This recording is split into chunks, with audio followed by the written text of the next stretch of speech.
So my slow cooker just died, and we're gonna try to repair it in this video. The components that I will use and replace to fix this are in the description if somebody is interested.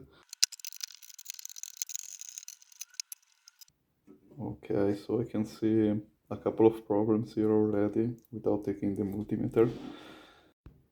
Maybe here is a little bit more clear. This is a capacitor and it shouldn't look like this.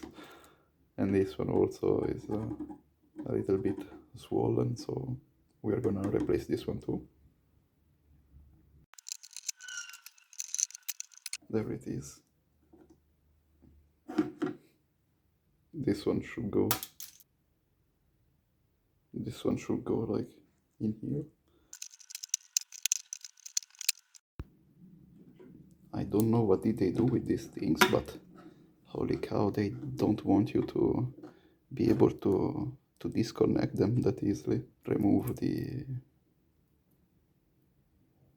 shrinking tube, and then with a pair of pliers you have to basically bend these little ridges here, and then it will come off easily, but otherwise, goddamn,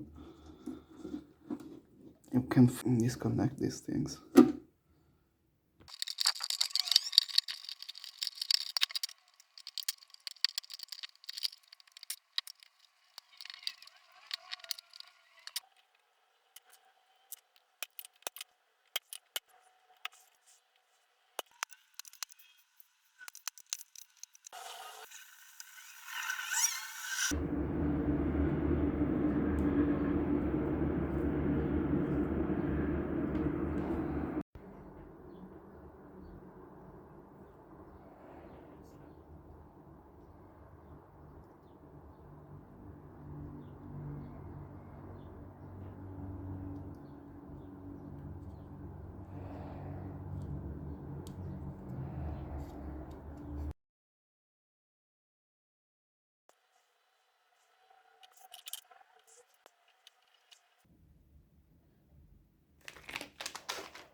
The last thing we need to do is to make a bridge from these two pins here to this one, because if I don't know if you can see it on camera, but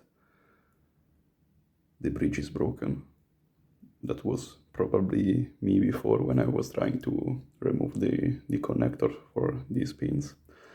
It's probably a better option just to desolder them directly.